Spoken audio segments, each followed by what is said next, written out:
From Carolla One Studios in Glendale, California, this is the Adam Carolla Show. Adam's guest today, Erica Rhodes. With Gina Grad on news, Bald Brian on Zoom, and we'll play around a Totally Topical Tivo Trivia time today. And now, a man who's never demanded to see a manager, Adam Carolla. True. And get it on. Got to get on the choice. We're going to mandate you get it on. Thanks for tuning in. Thanks for telling a friend. I love that about you, right, Gina Grad? That's right. And Bald Brian coming to us remotely. Have you never asked to see a manager at like a Home Depot or an Anawalt Lumber or something? Like, I don't want to deal with the entry level people. I probably don't have a perfect recollection of times I've asked to see the manager. It's a very short list over a very long period of time, but I do remember. Celebrity softball. Let me talk to the manager. Well, and technically he asked Fondelier to get the manager. Well, celebrity softball, which was celebrity hardball back then. That was us playing baseball at Dodger Stadium. So I was pumped about that. That was my first celebrity game. And that was a dispute that took place over a long period of time. Two stories. One is the manager who basically ran show business for, I don't know, William Morris or something. I did not know he was that. I thought he was like the Dodgers third base coach or something. You know, everyone was in the Dodgers uniforms. Drew was like on one side, on one team. I was on the other team. And I think it was even pre-Jimmy being a celebrity. It was like the first. Dodgers, they used to do this great hardball celebrity, game over there. It's like Night of 1,000 Stars. And, back in the day, like Charlton Heston would play in it and stuff like John Wayne and shit. Would they have a pitching coach kind of lobbing it up there, or would it be like the opposing team throwing, gas? They'd pick a couple of guys from the opposing team. Guys could play baseball, and they'd play hardball, and they'd have umpires and all that shit. And you're playing at Dodger Stadium, and of course, many of the celebrities hailed from somewhere else, but I grew up in L.A., so the notion of taking the field at Dodger Stadium and playing hardball, it's pretty great, was fun, and I was pumped. I went to I was pretty young, pretty strong, was a pretty good baseball player, and I could hit. And so I went to the batting cage, the few days like leading up to it. 80s montage. And I was like pumped to play center field at Dodger Stadium and have some pitches thrown. So what ended up happening, obviously, is the coach, who was like the head of show business. This is where I conducted an experiment, by the way. Tell somebody to fuck off who hasn't been told to fuck off in 35 years and see their reaction. You can tell homeless guys to fuck off. They don't care that much. You can tell truck drivers. People that are told to fuck off all the time, people that work at Target and shit, but tell the head of show business to fuck off. You know what's mitigated this a lot is Twitter. Like a guy like Elon Musk in normal times would not have been told to fuck off for many a decade. And here we are. He probably gets it every day. Yeah, this guy hadn't heard fuck and off put together in 30-something years because he basically ran show business. God, I can't remember that guy's name. Joe something. Gio would remember. Anyway, we probably had 15 people on our team, and they had 15, 16 people on their team, and he just picked the starting lineup, and I wasn't in the starting lineup. But I made a mistake, which is before the game. I said to him, like, Coach, you don't know me. I don't know you. I know you're trying to pick good players. Like, he wanted to win. And I said, let me tell you, I'm good. And I will help you win. And then I said, but by the way, I don't platoon. Yeah, of course. What? which You meant gave him the old, if you want to win, put Carolla in. put Carolla in. And he just looked at me and he just went, sit down. I was like, well, okay. And then I was like, oh, fuck. I got on this guy's bad side. And then I just sat on the bench. And it's a celebrity game, so they started with their team, and they put their team out there. What year-ish? 96, 97. So you had your Alfonso Ribeiros. Yeah, and your- the Corbin Burnson, I think, was Okay, like, yep. Elaine Boozler was like in left Sure. field. Jonathan Silverman, I think, from Oh, Weekend at Bernie's yeah. was like playing the hot corner on third base. height of his powers. And I was sitting on the bench, and I was looking at the clock. They had the big clock up on the scoreboard up there, and it's like, you guys need to be done by 12:30 in the afternoon, because that's when the Dodgers The have to actual come in and game. start taking BP and Right. blah blah blah. And as I was looking at the clock, and now, it's 12:09, it's 12:13. I was like, I'm not playing at all. Yeah. And this guy was such a prick. He would go to the dugout and he'd look at me, and then he'd look at the guy to my right and he'd go, you go in at center field. And then he'd go look at the guy to my left and go, you play shortstop. And then he'd turn around and leave again. Oh, he had it out. And I was like, I'm not going to play. I've been to the fucking batting cages. I was like shagging balls, I was oiling up my mitt. I'm going to just sit on the pine. I'm looking at the clock. It's 12:22 now. This is never going to happen. Drew's out there playing shortstop for the other team. He went at a certain point.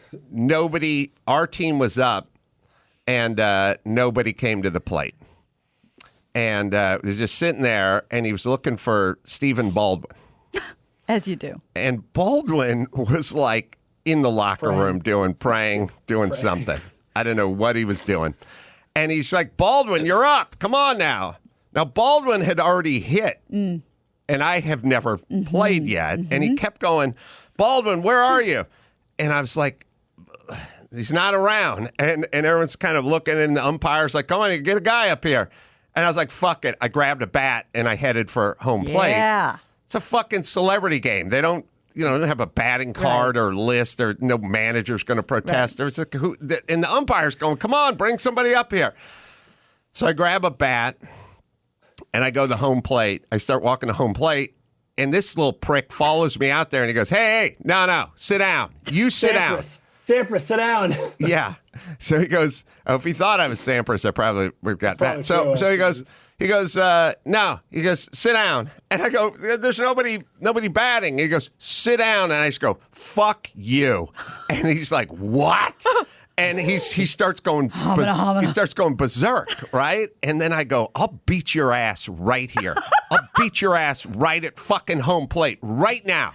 And he's like, whoa, he's like flying. His arms are flying, and he's fucking red in the face. And I was like, I've never seen a reaction. And he's like, you sit down now. You fucking do it. And we were arguing, and the team had to separate us. The team had to separate us. And then they finally got somebody to go up and hit, not me. Like Elaine Boozler or something went up there and hit. And it was a guy, I can't remember who it was, somebody from Saved by the Bell or some Mario Lopez or whoever. I don't remember who it was. He literally trickled one back to the pitcher, and the pitcher just underhanded it to the first baseman, and that was the end of the inning. And then I started heckling our own manager from the dugout. I was like, great call, coach. Way to get us out of the inning, coach. And he fucking blew up again, and he came at us again, came at me. And then the whole team had to separate us. And then I got traded to the other team. You got traded? In the middle of, with 5 minutes left in the game, I had to go to the other. Wow. I was kicked off our team and put onto the other team. Did you get to go up? No. MTV Rock and Jock shit. The game was over in 3 minutes after that. We've been talking for years about you being kind of iced out of certain film festivals. I think we could trace it back pretty good. Yeah. Who's this guy? God, we'll try to figure this guy's name out. Jack something? Yeah, Jack. Yeah, Jack. I think he was a major guy at CAA or William Morris or something like that. It'll come to me. Just out of curiosity, was he of diminutive stature? Yeah, he was. How did I know? He was a little guy with a serious Napoleon complex, and he's one of those tall, strapping agents. Right. Yeah, you hear so much about. So I was then traded to the other team. And then I was essentially banned from the game for the next X amount of years until Jack moved on. And once he moved on, then I got reestablished in the game. The afterlife? This feud was real. He stopped coaching. Maybe he stopped, Max Patty. It's Jack Gallardi. Jack Gallardi. Yeah, Jack What's he up Gilardi, to? I think his name was. ICM agent. He died at age 88 in 2019. He'll good. be missed. Good run.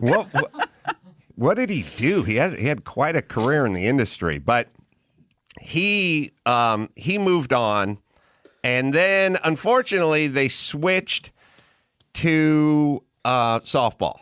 And I wanted to play hardball at Dodger Stadium, so it was fine. I had some fun games over there, hit a couple of dingers and had a good time, but it was uncomfortable.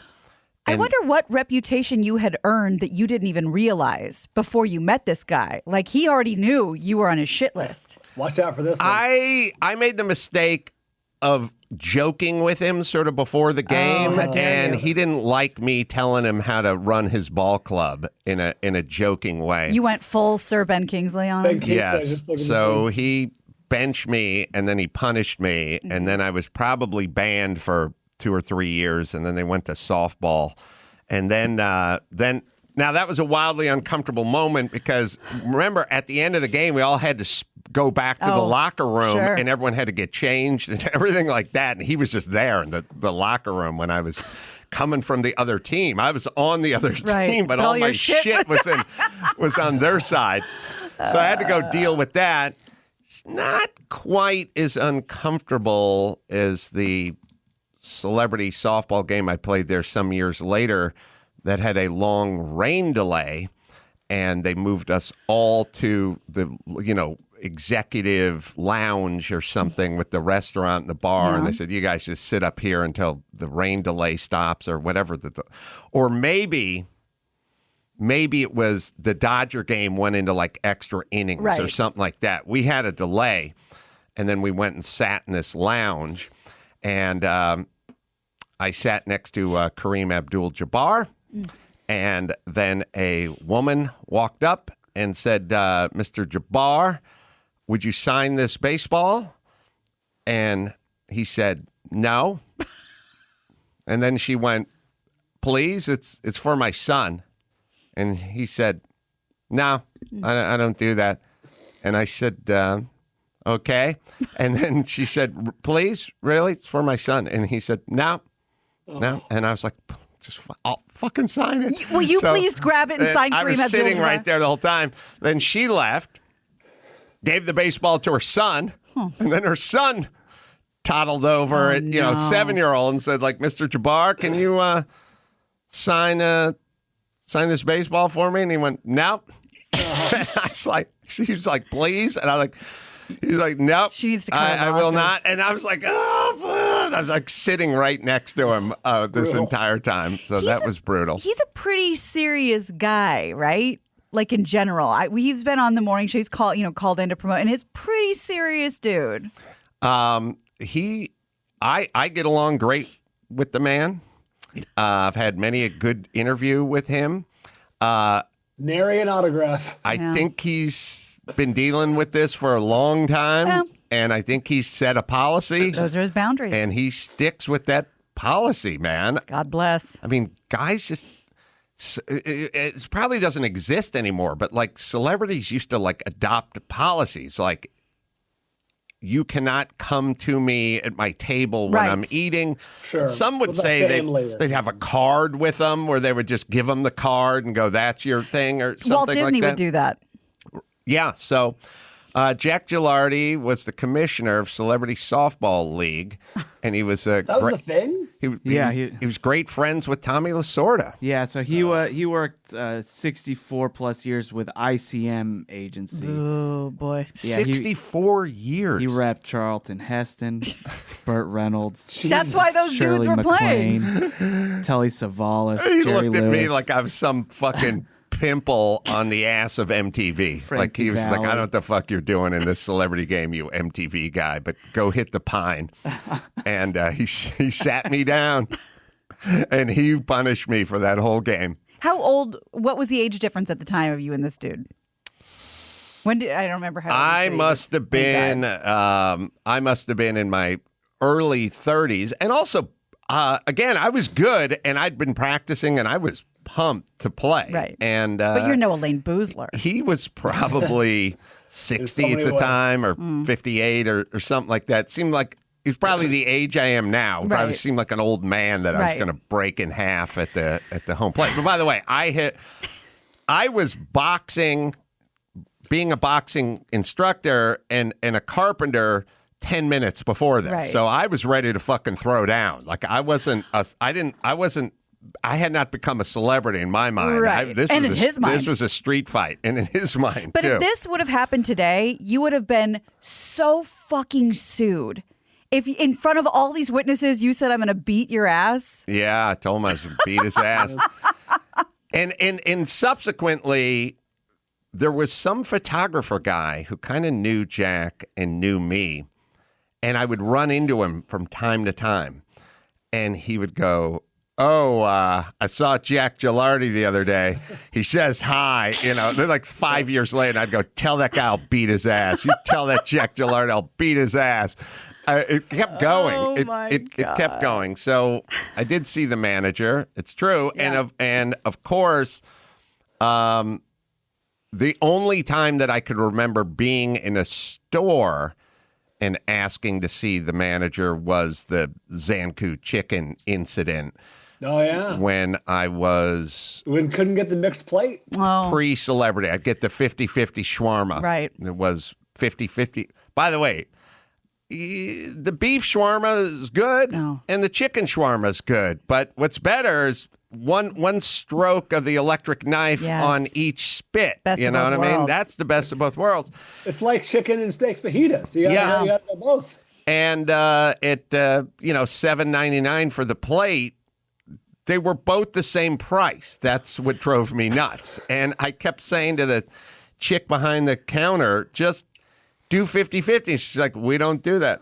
And I was like, yes, you do, because that's all I get when I Right. come to the Zanku Chicken in Van Nuys. And she's like, yeah, well, we don't. And then she does the thing Not that for always you. drives me nuts. She goes, everyone asks for that.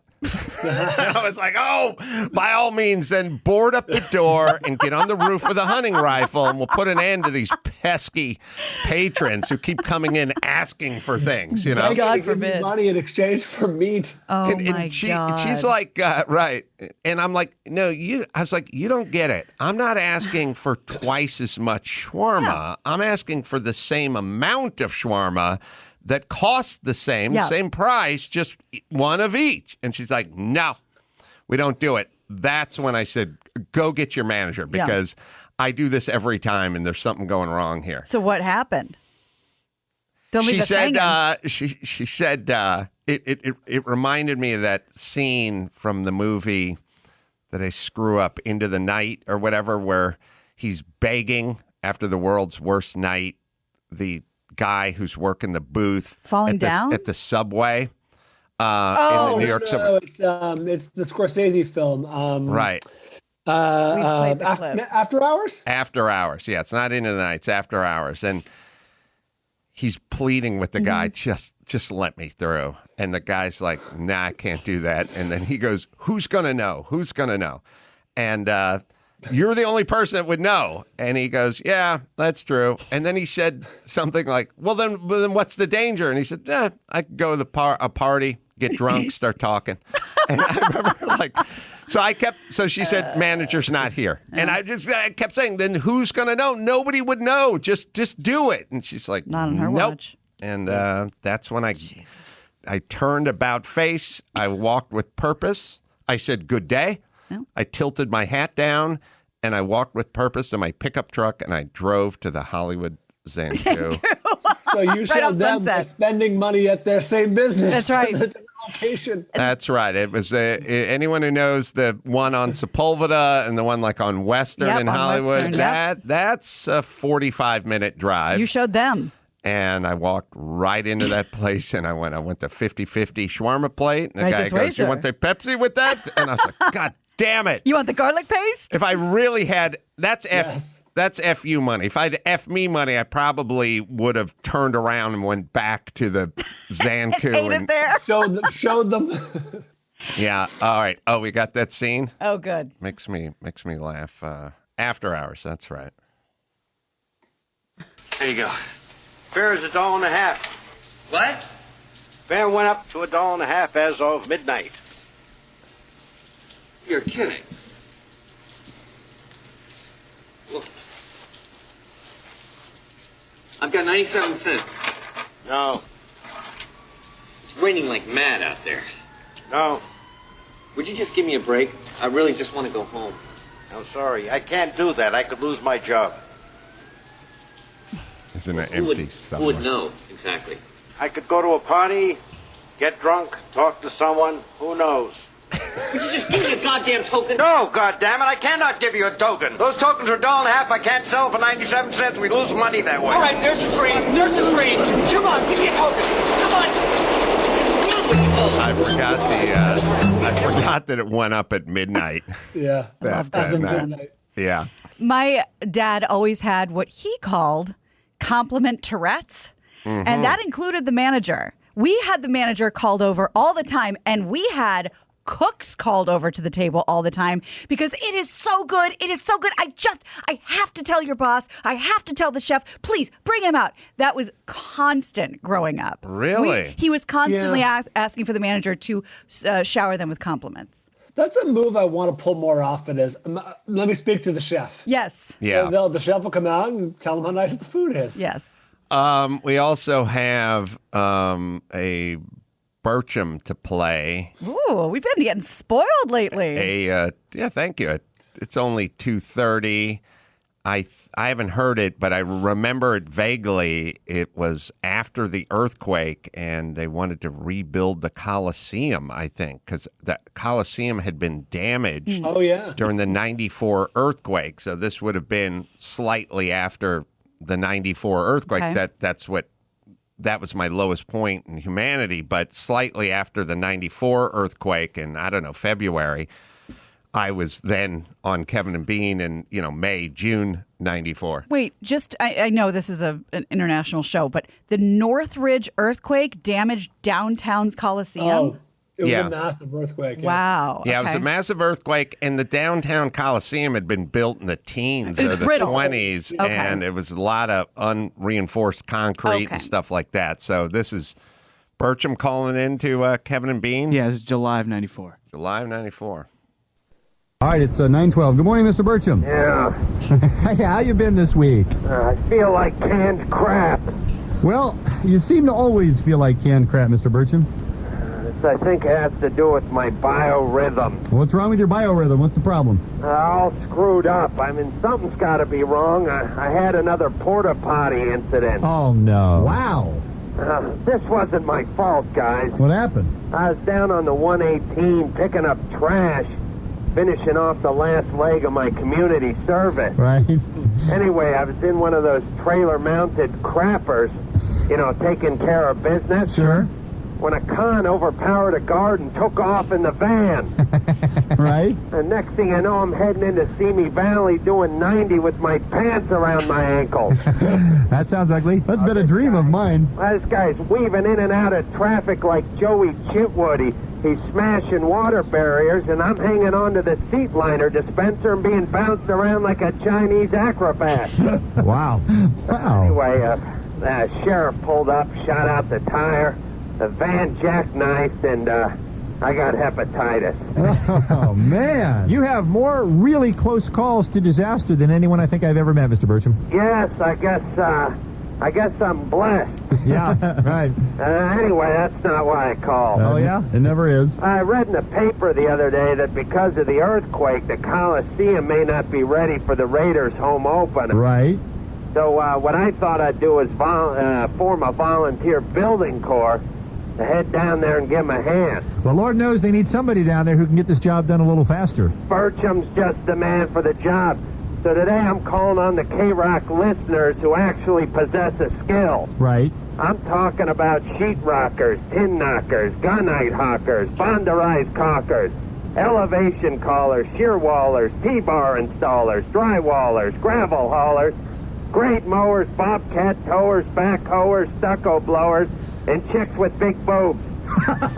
Well, how does that fit in? We have all of them listening. All those tradesmen need some entertainment. Right. How the hell else am I going to get them down there? I understand, yeah. We'll do like Al Davis says, just build, baby. Right. All right, boys, pass it along. Well, we certainly will. We'll send the phone numbers along to you, Mr. Birchum. Yeah. Thanks for the call. Have a great weekend. Yeah. Bye-bye. I think that's my favorite accident so far. Yeah. It's funny. Like I said, I wanted always some plausibility, possibility, as insane as they did. But Someone shoots out the tires. well, you do think when you see the van with the porta potty and the road crew, those are basically convicts or people working off. There has to be it has to have happened mathematically that someone went to use it and another con thought, now's the time to make my move, right? Yeah. It's possible. Be bad The luck. fugitive. Yeah. All right. Let me hit Tommy John here. Scrotal distancing. Yeah. It's a struggle to separate the guys from the thighs down there. Tommy John has their new pouch underwear, which does a nice job at that. When you're wearing Tommy John's hammock pouch underwear, you're so much more comfortable. You do everything better. Tommy John doesn't have customers. They have fanatics, and they've sold over 13 million units.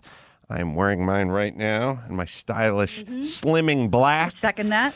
Dozens of comfort innovations like Air Mesh interior hammock and moisture wicking fabric with 4 times the stretch of competing brands. Once you've tried Tommy John underwear, you're never going back. Best pair you'll ever wear, or it's free. Guarantee. It's Tommy John, right, Dawson? And right now you get 20% off your first order at TommyJohn.com/Adam. That's 20% off your first order of underwear and loungewear at TommyJohn.com/Adam. TommyJohn.com/Adam. See site for details. All right. Let's see. We have, I had something funny happen. I was watching the news and they put up a picture of the lottery winning family. A lottery winning family. Just said they won the lottery and they put a picture of them up. I told Max Pata to find that picture, and I was looking at it, and I was thinking to myself, this doesn't look like any family I've ever seen to win the lottery. They look nothing like a lottery-winning family. They were the wrong color. They were the wrong size. The one dude owns a suit and tie. That's they're right there. They're dressed up. They're intact. Max Pata can probably get rid of that graphic up there. And I was just looking at him and I go, they won the lottery? I've seen a lot of lottery winners, usually morbidly obese, usually wearing sweatpants with gravy on them. Down and out. And I thought, So I did what I always do. I'm a pattern studier. And I was just like, why did this family win the lottery? This family doesn't play the lottery. Is it the 18th birthday ticket situation? It's the vaccine lottery. Oh. They didn't play the lottery. Right. They got vaccinated. Right. They look like a family who would be vaccinated, That's not true. win the lottery. That's but when the true. news, and I was just walking by the TV set, like lottery winners from Ohio, and I was like, there are no lottery winners. They don't look like that. They won the vaccine lottery. Got it. This is why you must profile and stereotype everyone so you can be right all the time. Because, in fact, they do. I am sure they do not play the lottery, but I am sure they got vaccinated. Yeah, they look like the picture that comes with the frame at a Hobby Lobby for all those who can't see it. Yes. So that's how you know you'll be right. All right. Erica Rhodes, what's her ETA? She's coming 11:30. She couldn't come. Oh, okay. Do we have TiVo? Do I have her stand-up special anywhere on my list? Yeah, I sent you the screener. Yeah, but I don't have her. I don't think I have her info. I don't think I have that info on my list. Let me make sure. Lavia Rhodes. Oh, that. Yeah, let me get you that one. Sorry. All right. All right. We'll take a quick break. We'll come back and play the TiVo trivia game right after this. Let's play Totally Topical TiVo Trivia time today. All right, so these are the actual TiVo descriptions of the movies. First to 5 wins. Adam will be playing as Pete. Buzz in with your name. A group of scientists try to track down and trap a killer alien seductress. Pete. Species. Happy From birthday. 1995. Wow. Happy birthday. Yeah. Even I should have done that one.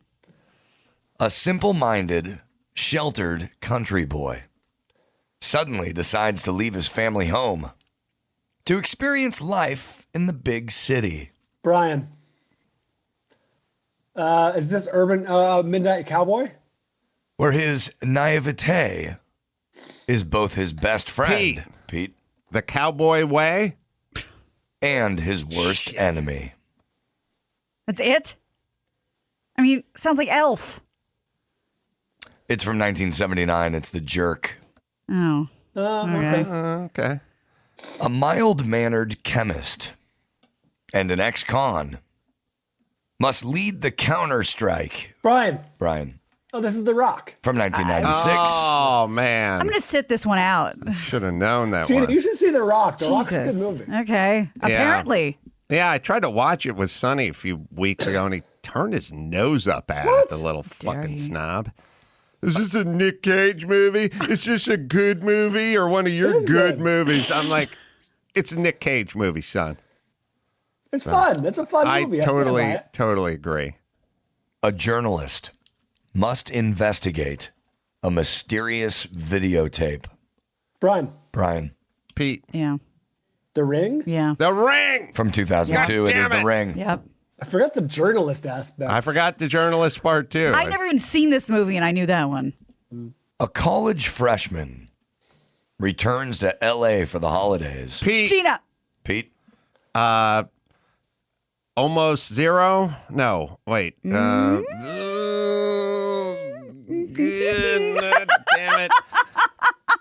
it. Less Than Zero. from 1987. It is Less Than Zero.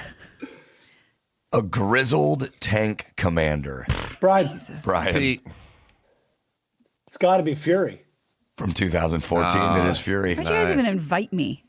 There was Never. there was a James Garner movie when we were talking about James Garner the other day. There's a James Garner movie called Tank, where What's it about? he was like a disgruntled city employee or something. And he commandeered a tank Oh. and became like a Oh, no shit. Wait, folk hero. what's Fury? Because I thought you meant Fury Road, which also kind of works. Fury is the Brad Pitt movie set in World War II. Where Okay. it's in a tank. Shia LaBeouf, Jesus. Brad Pitt. Yeah. All right. How 70s? I'm That looking at a doesn't look poster real. for Tank. How 70s up is this? Oh, wow. The most it movie. could get. Is Ron Howard in that movie? Is that who that's supposed to be? I don't know. C. Thomas Howell. Really? Yeah, that's what it says Oh, down there. yeah. All right. Sorry. A Phoenix secretary embezzles $40,000 from her employer's client. Goes on the Pete. Psycho. from 1960. It is Psycho. This is the good oddest call. game ever. Wow, that's a good pull. man. That was very good. But these, I forgot these about movies. the I'm not a secretary big embezzling. fan of that. I'm not a big fan of that movie, or I haven't watched that movie really, but I do sort of have a recollection that she embezzled Yeah. money. And, Yeah, That's you're good. 100% right. That's why she's at the Bates Motel. She's on the run. Right. By the way, Adam and Brian knotted up at 3 apiece. Yeah. Gina Grad, nowhere to be I seen. hate this game. It hates you, Thank you. equally. A divorced father and his ex-con older brother resort to a desperate scheme in order to save their family's ranch in Brian. Yeah, this is Hell or High Water. From 2016. Oh. Yeah. Love that movie. I don't watch any rom-coms, but Brian, that's a ringer for Brian. He loves that movie. I forgot he was divorced. This is all weird to leave with. This sucks. A tale of greed, deception, money, power, and murder occur between two best friends, a mafia enforcer and a gambling expert handicapper. Gina. Okay. Gina. I mean, again, a movie I haven't seen. I don't even know if I'm saying it right. Is this Rounders? Casino. Oh. No. From 1995, it is Casino. Wait, Pete didn't ring in, and I don't even have a dog in this fight anymore. He rung in after you said Gina. I'm just trying to hobble you guys. Fuck. Still knotted up 4-4. Next one wins. Gina Grad still not on the board. Thank you. Next one wins. After a sudden underwater earthquake tremor. Jeez, never mind. Brian. Shit. Godzilla. No, Brian. Damn Brian. Pacific Rim for the win. Sets free scores of the prehistoric man-eating fish.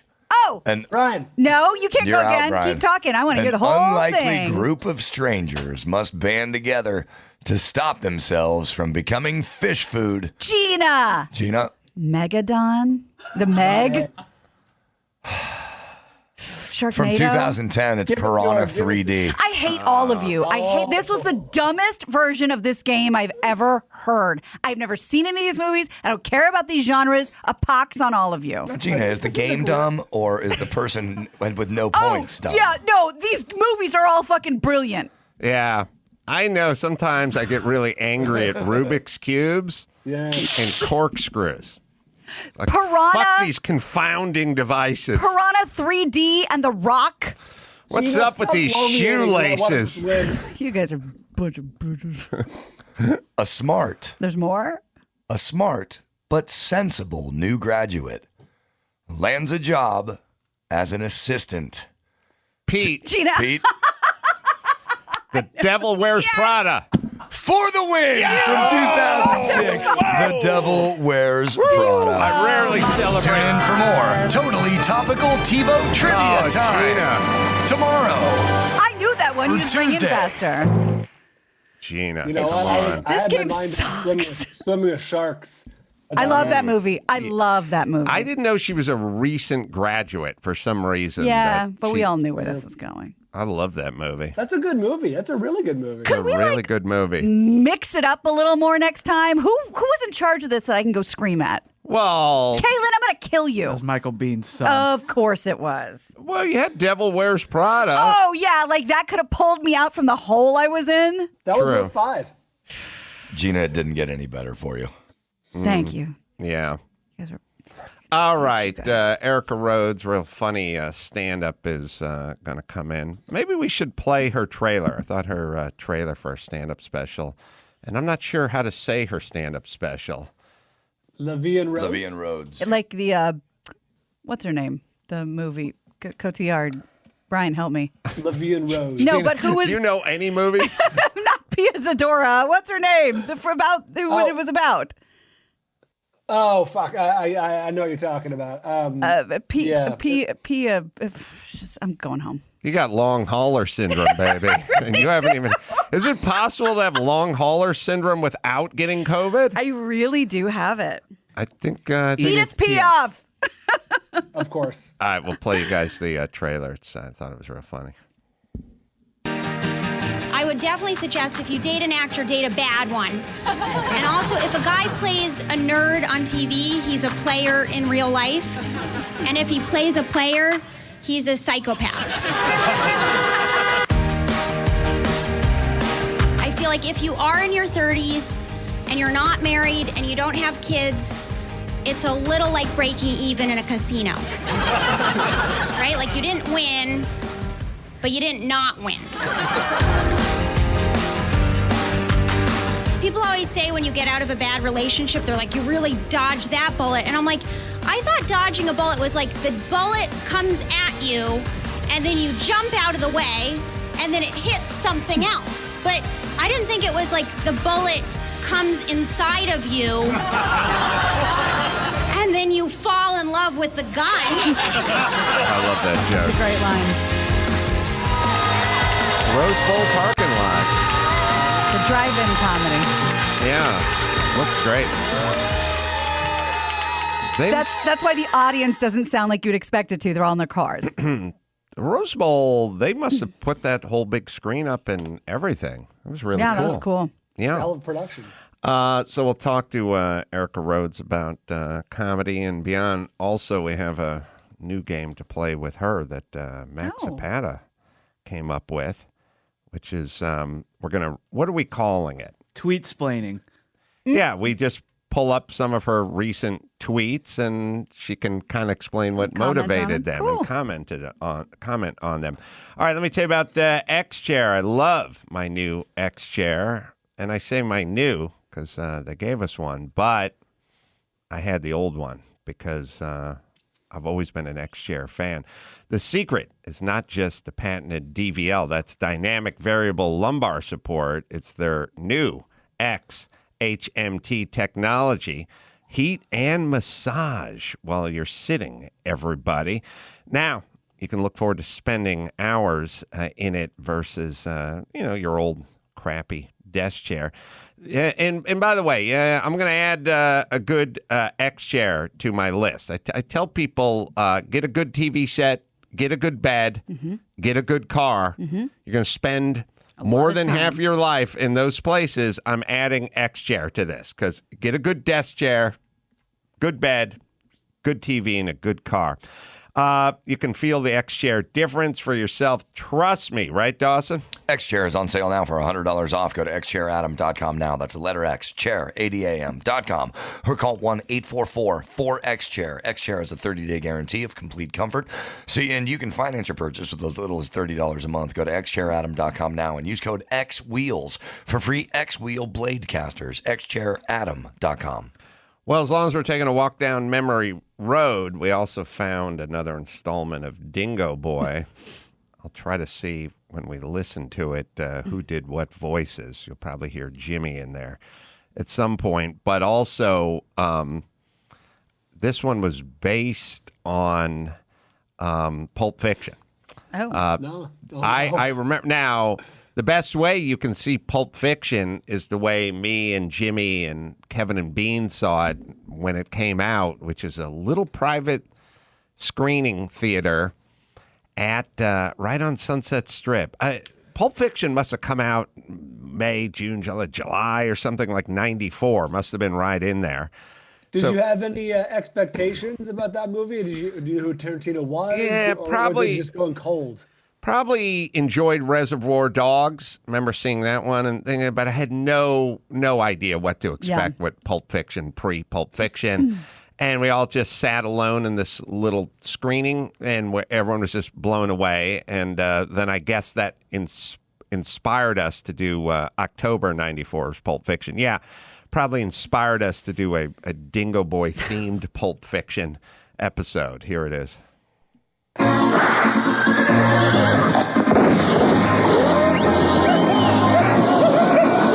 Found by wild dingoes in the outback they lived in. His parents had been murdered, and now dingoes are his kin. Dingoes taught him hunting, and dingoes taught him pride. Dingoes made his diapers out of gopher hide. Run, run, Dingo Boy. Run, run, Dingo Boy.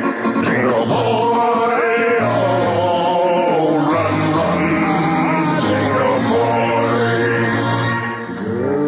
I want to thank you for taking me out, Dingo Boy. You're a great dancer. Your black drug-dealing husband, nice man. Give Dingo Boy squeak toy just to show you good time. Now, how about good night lick? You better be careful. He threw a guy out a window once just for giving me a foot massage. Suppose humping leg out of question then? Yeah. That's a beautiful bone you're wearing around your neck. Where'd you get it? It's very special. Was given to me by friend of father years ago. Remember, like flashback in movies. Hello, little Dingo Boy. I was a good friend of your father's. Your parents were brutally killed, you know. Yes, me know. Thanks for bringing up. Sorry. Anyway, your daddy and I were working the opal mine we discovered in the outback when we were attacked by evil, greedy Nazis with bad hygiene. But before he died, your daddy told me he wanted you to have this. A bone? That it? This is a very special bone. It belonged to your grandfather and your great-grandfather. And now, son, this bone is yours. Here, take it. This good bone. Juicy. Yes. And your father hid it in the one place he knew the Nazis would never find it. Up his rectum. Yes. Next time, feel free to bring up before Dingo Boy put in mouth. And when I came back to the camp and found your parents lying there, they were dead, you know. Did I mention that? Yes. Well, I saw you lying there in your crib, looking all cute and helpless. And I knew how to take that bone and keep it safe until I could fulfill your father's wishes and give it to you. In fact, I've been carrying that uncomfortable hunk of rawhide up my ass for 21 years. Ah! Why you not take baby Dingo Boy with you? Save Dingo Boy! I'm sorry, Dingo Boy. I had no more room up my ass. And since that day, I wear bone around neck. After wash it real good. Hey, what you doing? I'm just trying out some of this great stuff I found in your loincloth. Why snort flea powder? Flea up nose?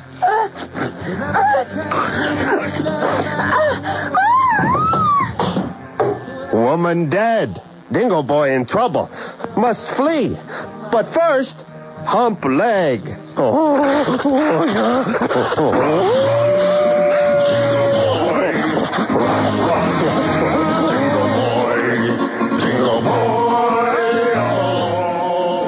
Yeah, that must have been Ralph Garman The understated Christopher Walken impersonation? Yes, that must have been Ralph. Judging by the woman, I feel like that's probably another secretary or phone screener we pulled into the recording maybe booth. Sales girl. Yeah, maybe sales. No. You didn't sound like a professional voiceover actress to me. No. We didn't have access to a lot of ladies. Clearly. Yeah. Especially at that hour. Although there is, I did bring my 85-year-old grandmother in there to do an episode of the Cabbisons. Really? Yes, the Cabbisons was a family that lived in a taxi, which has got to be somewhere too. Oh man! I think we played the theme song, but I can't remember what the theme song is now. They're the family that lives in a taxi. Come and hitch a ride with the Cabbisons, and then we'd go through the family or something, as I recall. God. It was all analog. It was all for free. How did you get your grandmother to come all the way over the hill and even deal with you? There's no hill back then. Oh. That was KROQ in Burbank. Oh, okay. That's better. That makes sense. I think my grandmother has maybe been a little bit of a ham. I probably told her that, hey, we're going to put you on the radio and I get that. And blah, blah, blah. Yeah, we'll play the beginning of the Cabbisons just so you can hear the theme song, Max Padawell.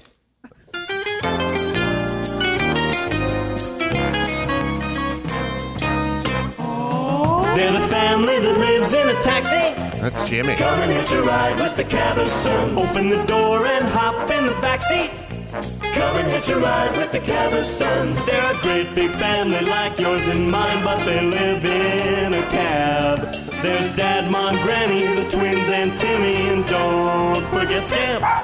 Get a lift and a laugh and some lovin'. Come and hitch a ride with the Cabbisons. So get in, 'cause the meter is running. Come and hitch a ride with the Cabbisons. This is why I have almost no respect for people who write jingles. Yep, I was about to say the same thing. I have no musical ability. Yeah. I don't play an instrument. I can't sing.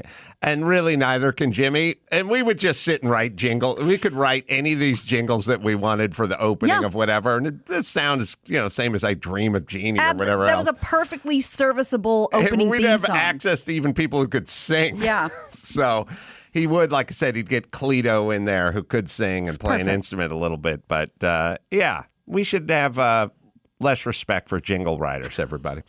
All right. Erica Rhodes is going to come on in, and we'll take a quick break, and we'll be back with comedian Erica Rhodes right after this.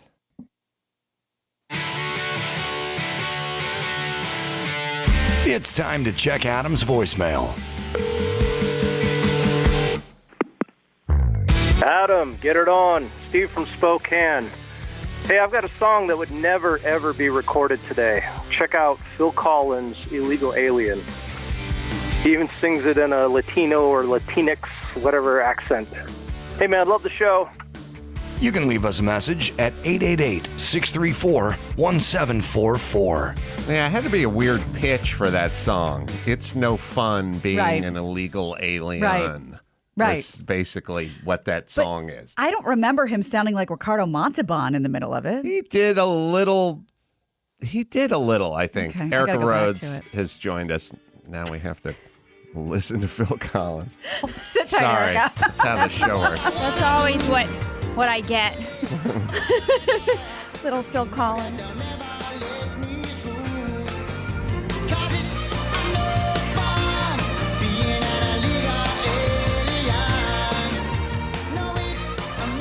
What's that supposed to be? Swedish, Jamaican? I don't know what he had to have been high when he thought of it. All right, let's talk Erica Rhodes. By the way, Acme Comedy Company coming up Wednesday, tomorrow through Saturday in Minneapolis, Minnesota. Congratulations on the stand-up special. Thank you. Lavian Rhodes, if I'm saying that right. You are. Filmed it at the Rose Bowl. Yes, the parking lot. Yeah, that's why we were saying the audience doesn't sound like a typical audience because they're not a typical audience. Right. They're in their cars. Yeah. Yeah. How was that?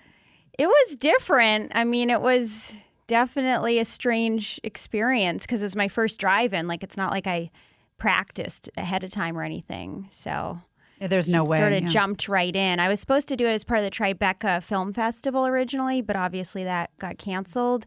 So sort of either do it now or wait a long time to do it again.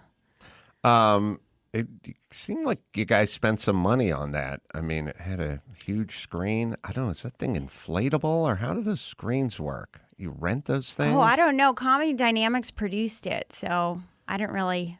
They cut all the checks. Yeah. You just show up on time. Yeah, I just did the joke part. Did you do 2 shows? No.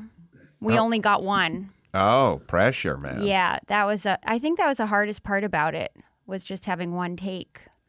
Yeah, normally you do 2 and then you whack them together, but it always seems like one show works out a lot better than the other and you use 85% of the one show. But it has, I think what probably ends up happening is the comedian does the first show, then somebody says, okay, we got that one, now go have fun. Right. And then the second show is better. Right.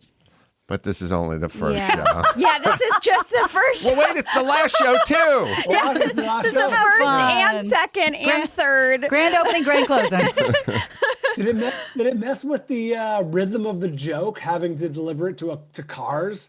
Yeah, I mean, there was definitely a weird delay. Like, you kind of had to wait for the laughs. And there were a couple of times I thought a joke bombed, and then suddenly there'd be honking from the back of the crowd, and then it would just sort of like all carry to the front. And I was like, oh, so it didn't bomb, but I had to wait a second for it to land. Hold for honks. Yeah, hold for honks. The technology is it just over an amplified system, or does each car have, like a drive-in theater, have a way to mic? They basically mic'd about 25 cars, and then they put it through to the monitor so that we could hear something. Because they did a couple of specials like that. But yeah, so I could hear something, but I couldn't hear the full audience. I could only hear a And how could they hear you? They had it somehow hooked into their radio. Yeah, that makes like sense. a drive-in. Yeah, that's how you do a drive-in movie. Right. You tune it to like a station that is closed circuit or whatever. With a Did good you do car any battery. drive-ins during this? I did a bunch of shows all around the country, any state that was red or half open or whatever. So I did a bunch of shows in Florida and Texas and Nashville, Tennessee, and I did whoever would take me, and then around here, You were supposed to do something like that, right? yeah, At, like, we were Pickwick supposed or- to do something like that, but then we got it from level orange to level magenta or Chartreuse. something, and they fucking closed. I was laughing. I did some outdoor shows here, but Yeah, not the not with the drive-in cars. ones. Yeah. Where I was laughing with Dr. Drew yesterday because we're going to open June 15th. Like we said, what the fuck do we have a date to open for a pandemic? Either it's on or it's right. fucking off. The As far virus- as I can tell, it's off now. It Why do doesn't we have see to- its shadow. Have you Yeah. not? Have you not noticed how arbitrary everything is? I by now? have, but it's Like suddenly, what? The notice should be we'll open when it's safe to open, and since now is safe to open, what do we need another 2 weeks for? Far be it from me to defend these people. The only thing I can think of is they're Gavin saying, Newsom's about to be recalled. And yes, 100%. And they're saying maybe by June 15th, that's when we'll reach the amount of people that we deem vaccinated. Like that'll put us over the top of the vaccination list. But again, I'm not defending it. I have no idea. Because we're pretty much all-time lows right now. Oh, Like, yeah. It's time and to over get half back of to all it. American adults have both vaccinations. Yeah. I don't know if this factors into it, but a lot of businesses in LA or California need to hire people to get ready for people to come back, to their restaurants or their movie theaters or whatever. Like I see so many, help wanted, help needed. Like people are not showing up to work. Oh, we've seen that before. Yeah. Well, I think we can divide the nation into people that want to go to work and people that don't want to go to work. And the people that want to go to work get paid better than the people who don't want to go to work. So if the government gives them $600 a week, that's not going to keep the people who want to go to work from going to work. But the people that don't want to go to work it's good have living. low-level shit jobs and they don't like work. And so they'll just take that lateral move, which is the government check. Yeah, I've noticed every time there's a new check, it's harder to get a lift. That's much longer. It just takes longer because they don't want to come to work. That's totally true. So I it's- wait like 100% true. 25 minutes sometimes. Yeah, and the price goes up, and then I ask the drivers. I say, why did it take so long? And they said, the stimulus check just dropped. Sure. They don't want to come. Why would Yeah. they That want to makes drive sense. around? Well, Yeah. that is a perfect yardstick to sort of measure something because they are at the bottom of the economic food chain. They are getting the stimulus checks, and they're driving for Uber or Lyft because they have to, not because they want to. And so, yeah, I experienced that too. I was like, what's the wait for? Now you know. Now we know. Yeah. It scares me that we have this kind of generation of kids. Like my kids are like school, like it's school is kind of it's an option now. It's not a must. It's not mandatory. Yeah, it's a suggestion. It's kind of a suggestion, and work for a lot of people is going to be kind of a suggestion too. Yeah, and like we were talking about with KSI, and like for your bat mitzvah and stuff, you would get all these government bonds and all this shit that I still don't know where they are. They're all out there somewhere. Now kids are going to get Bitcoin and cryptocurrency. Yep. I still don't understand that stuff. Don't talk to us about it. We have no idea. Okay. We keep trying to learn every day. They're just going to have school for just that now. Just Bitcoin school. Yeah. Yeah. How to invest. I don't understand it. I just know that we're all going to wish we did understand it in 10 years. I think that seems to be the theme. All right. Do we have the Tweetsplaining? It's time to Tweetsplain. It's not really a game. It's just where we ask you to explain your tweet. Tweetsplain. The maiden voyage of Tweetsplain. Wow, I like this idea. All right, so we'll put them up on the screen. Now, should I read them? Let's have Gina read it. All right. Gina should read it. These are all Erica's tweets, by the way.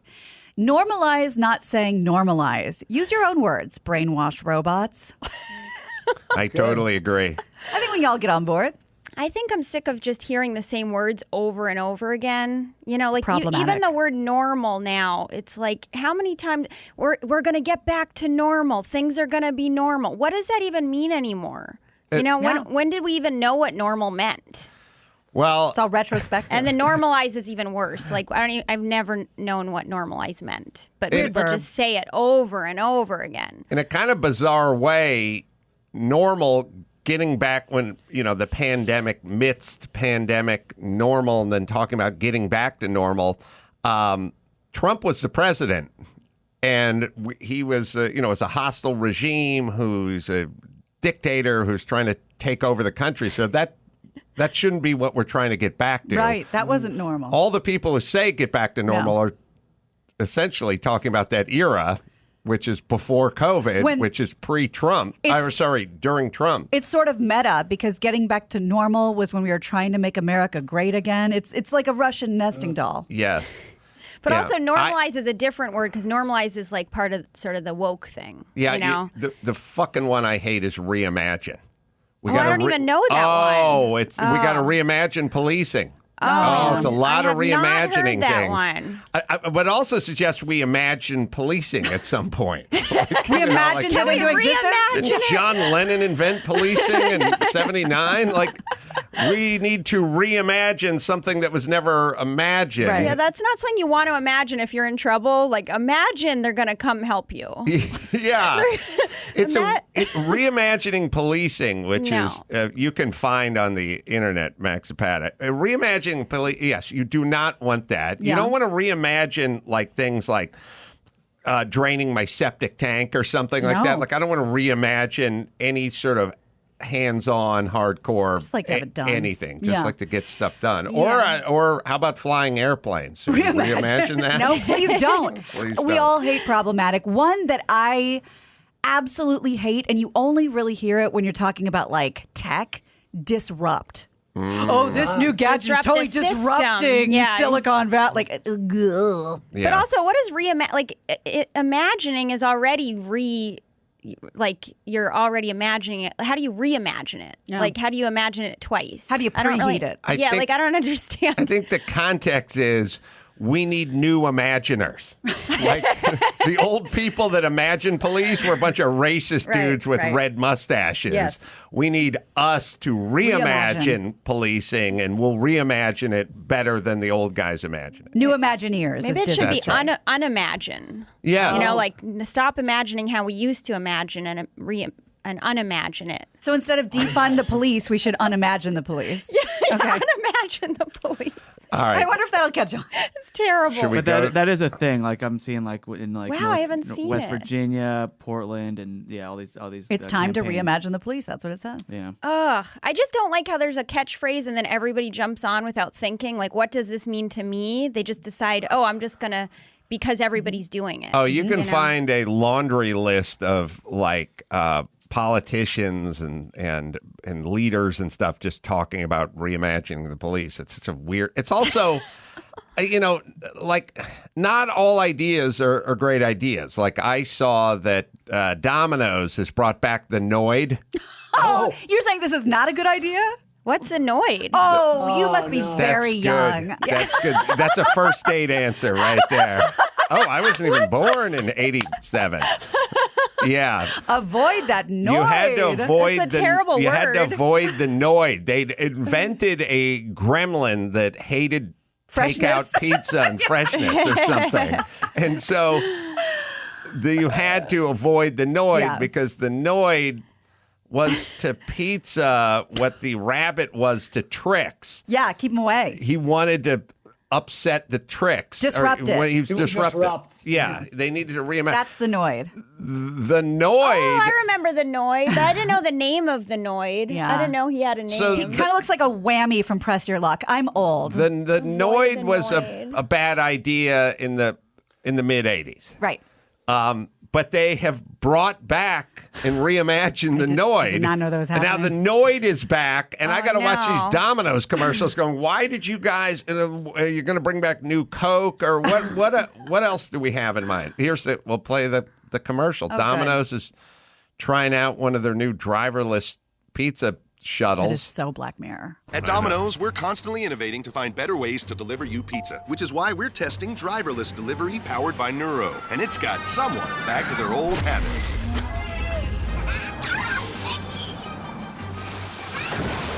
Noid is...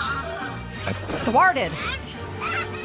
The Noid's trying to stop the pizza delivery. Avoid the Noid when you get any 2 or more medium 2-topping Domino's pizzas delivered for just $5.99. That is weird. I'd like to point out Creepy. Yes. this commercial started off with them bragging about how they're constantly innovating. Yeah, that's a very Ironically, good point. yeah. Yes. Right. Yeah. I don't know when the Noid started, but it was a good day for all of us when they left. The Noid was created in 1986. And then they avoided it for 30 years, and now the Noid is back. All right, should we try? Yeah. Try Let's another see what one? Erica has to say. I think rock stars needed to start doing drugs again. I've heard at least 3 songs with watermelon in the title. That's an old tweet. That was from July of 2020, I believe. Oh, I wow. found that, and I've been thinking about it for a long time. It's a what lot of- damn songs Well, have watermelon in There's them? the Harry The Styles Harry song. Styles watermelon, but then I think I heard a few other watermelon ones, and I was just like, this is just not working. The Biebs is getting his peaches in Georgia. That's right. That's right. Oh, yeah, there's a lot of produce fruity. heavy. Yeah. On a summer evening, This is the Harry This Styles is the song. watermelon. and it sounds just like a song. I think it's supposed to be about I want vaginas. more berries, and that summer Okay. feeling. Strawberries. Erica, I totally agree with you on this one, but I want you to know that rock and roll is alive and well. I have a new record coming out in August. Oh, nice I mentioned plug. cocaine 4 times, cigarettes 9 times, Wow. marijuana 6 times, alcohol at least 12 times, whiskey 2 times, and I just put this together for you. This is... And it's a children's album, by the way. It is. It is. This is a lot of those hits cut down to... She's laughing, Dawson. Come on, give her a break. Cut down to Honk your 53 horn. seconds. You got to wait for the horn honk. I'm Sorry, guys. alone at the bar, and I light a cigarette. My head is high, Tennessee whiskey and some Mexican weed. So today I'll stay sober, at least until late afternoon. But Wednesday's the night that I blacked out, and I get high on Friday. Illegal plants, cocaine whores, got a bag of bud and a case of course. I'll smoke 'em if you got 'em, but I'm shit-faced for her cocaine. My savings went straight up a nose. Could they really change water into wine? Pack of smokes, I just want some booze. I don't need your jokes, I need a drinking buddy. I never drink alone, I drink with Jesus. So just so you know, everything's okay. Rock stars still take Wow, drugs. but that's kind of country, huh? That was sort of country. A little bit of it. Yeah. Country rock I and think roll. we need to reimagine that. Reimagine. compilation. Yeah. Self-promotion. Hey, actually, I did address this subject in the Man Show 20 years ago. Oh, wow. So I'm really late. Yeah, it was a little bit called Retro Rock and Rock. Oh, this and is a classic. I was explaining what happened to music, Right. and what happened and why the music of the past was a much better, Right, like much better the fit Gypsy for me. Queen of New Orleans. Yes, I'll play it 30 seconds of that just because it'll make me laugh. Music today. I just don't get it. Hey, I'm Adam Carolla. You know, in my day, rock and roll wasn't about boy bands or this robot crap. Our songs were about drinking and brawling and rambling. You're not going to find these lost treasures on the radio, but you will find them here. Pure retro rock and rock. 20 songs that rock so hard, you'll think you died and went to hell. Songs about whiskey. Whiskey girl, my whiskey girl. Going up to Whiskey Mountain. I don't care what my woman thinks. I'm drunk.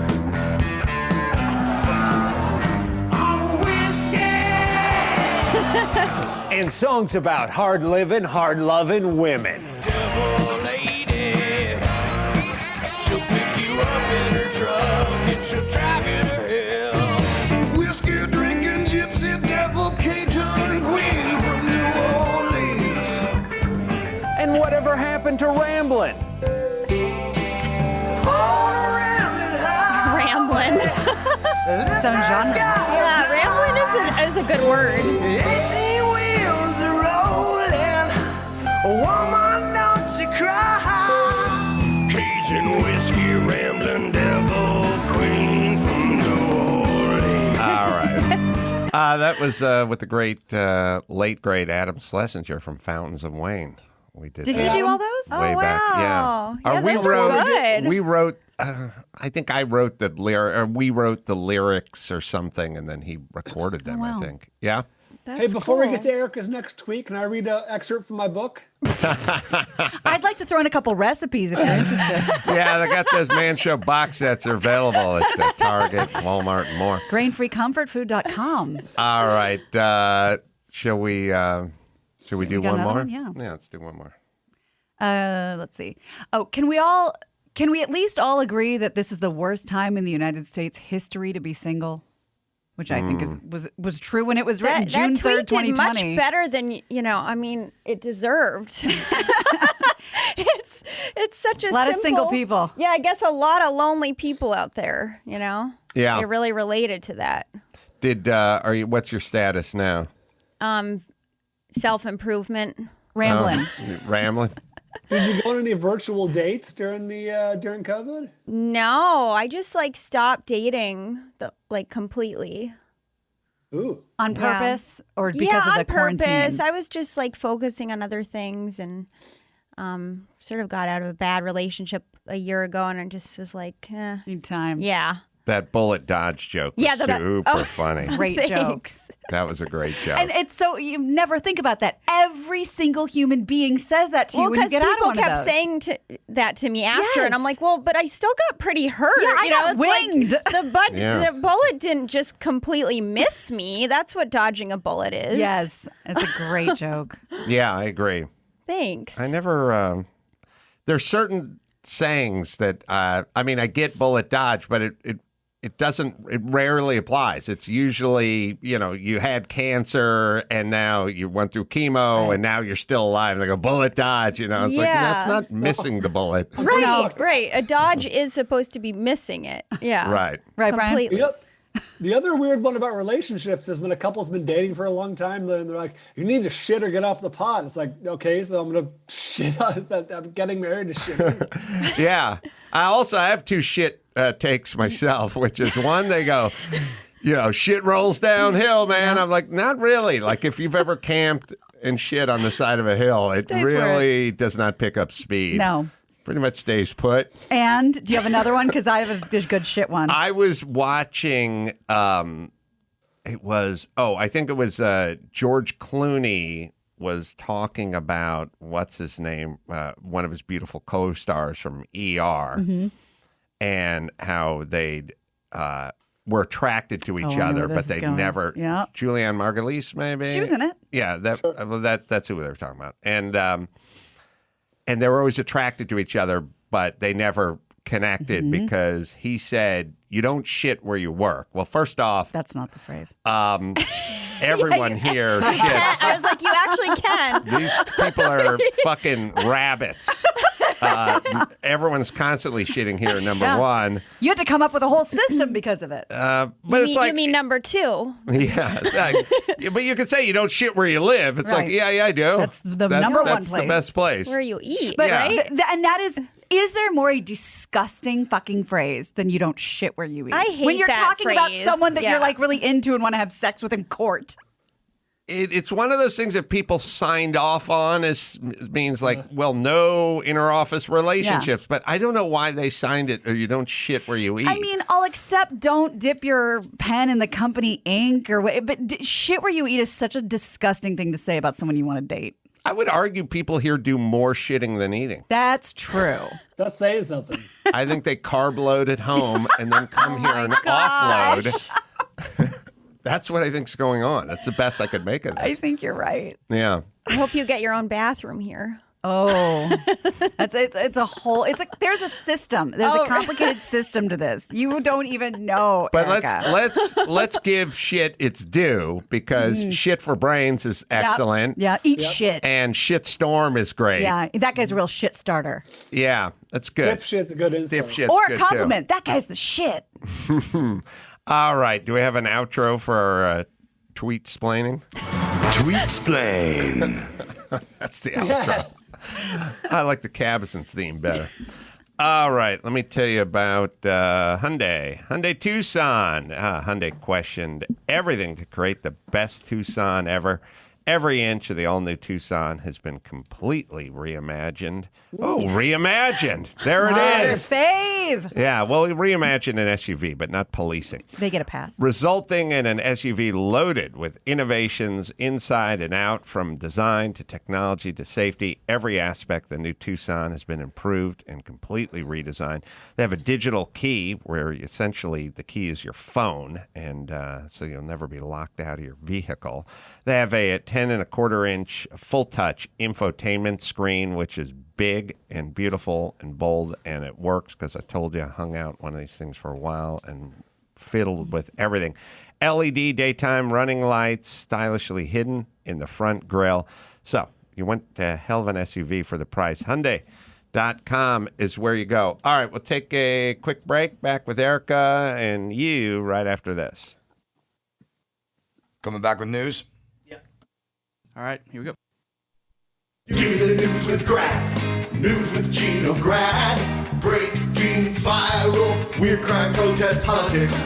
Give me news with Gina Grad. Stuff they saw on TMZ. Joe Biden, Kamala. Meet news with Gina Grad.